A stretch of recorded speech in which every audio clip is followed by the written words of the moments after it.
In 2019, park rangers found a tent deep in the Montana wilderness. The fire was still burning. The sleeping bag was unzipped. The camper's phone was lying outside, screen shattered. But the camper, gone. His last text? "It's watching me." No one ever found him. I never believed these stories until I became one. It's watching you. 2020. The world was shut down. No traffic, no people, just silence. I needed an escape, so I went camping. Found a cheap rental cabin deep in the Montana woods. Remote, isolated. Looking back, I should have noticed the signs. Old food still sitting on the porch, like someone left in a hurry. A single boot half buried in the dirt. The way the trees seemed too quiet. I shook it off, set up a fire, tried to relax. That's when my phone buzzed. No service, but a message came through, unknown number. "How's the trip?" I frowned. I never told anyone I was coming here. I texted back, "Who is this?" No response. Then another message. "You picked a beautiful spot." My stomach dropped. Whoever this was, they were watching me. I grabbed my flashlight, scanned the woods. Nothing. Then my phone vibrated again. A picture of my cabin, taken from the trees. My heart pounded, my fire crackled.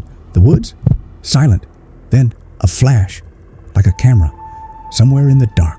Footsteps, slow, crunching. Circling the cabin, I grabbed my pistol, listened. Every hair on my body stood up. Then my phone vibrated again. "Have a good night."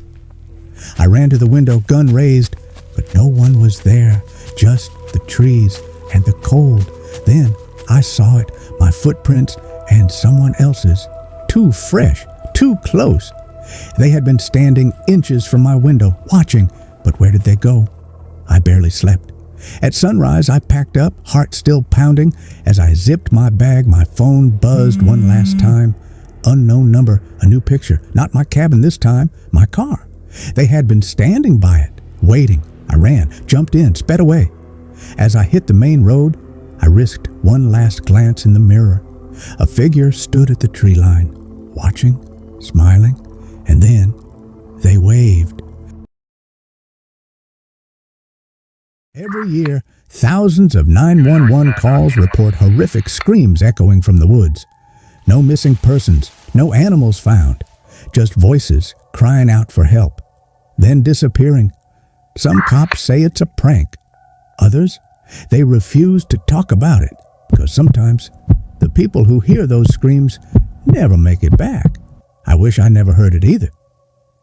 Every October, my family visited my Uncle Ray's property in Pennsylvania. A huge house, surrounded by miles of untouched forest. No neighbors, no cell service, just silence. One year, my brother Ethan and my cousins, Mark and Ben, convinced me to camp out in the woods. Our parents were busy drinking inside, so they didn't care. At first, it was fun. We built a fire, roasted marshmallows, told dumb ghost stories. But the second our fire started to die down, we heard it. A scream, not an animal, not distant. It was close. A woman's voice, raw and desperate, ripping through the trees. Ben's face went pale. "Did you hear that?" Another scream. Closer. I forced a laugh. "Foxes sound like people sometimes." But no one believed me. And then, leaves crunching, footsteps coming straight for us. We killed our flashlights, huddled together, frozen. The footsteps were slow, deliberate, like whoever or whatever it was wanted us to know they were there. Then a voice, a woman's voice. "Help me." Not from the trees, not distant, right outside our tent. Mark gasped. Ethan clenched his fists. I swallowed hard. "Who's there?" Silence. Then the tent fabric shifted. Something was pressing against it, slowly running fingers down the material. I held my breath. No one moved. Then the tent collapsed. We screamed. I grabbed Ethan, yanking him up. Mark and Ben scrambled to their feet. And then we ran. Branches tore at my arms. I tripped twice. Ethan grabbed me, pulling me forward. Behind us, footsteps, fast, chasing us. And then the scream right in my ear. I don't know how we made it back, but when we burst from the trees, our parents were already outside. Uncle Ray and my dad grabbed their rifles. "What the hell happened?" We told them.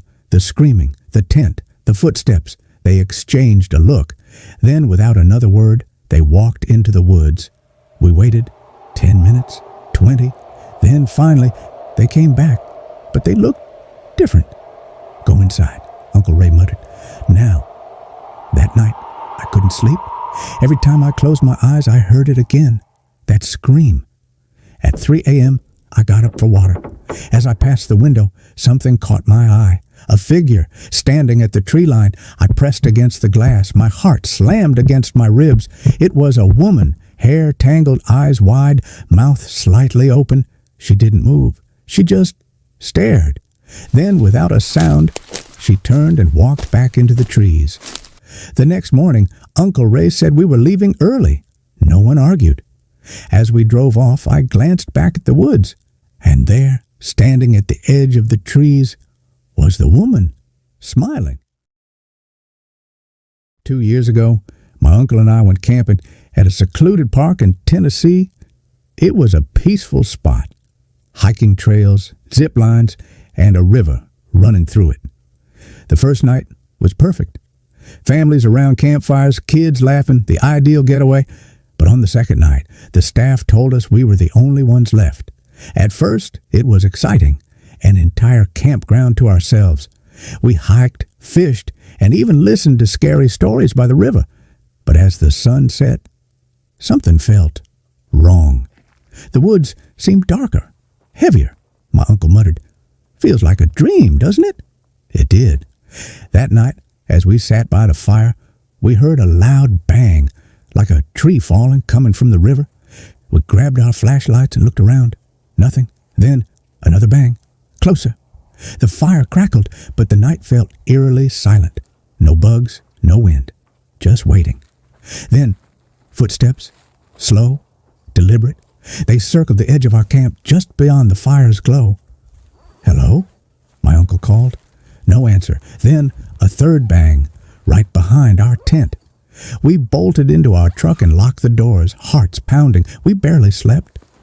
At sunrise, we checked the area. No fallen trees, no footprints. We packed up and left, never looking back.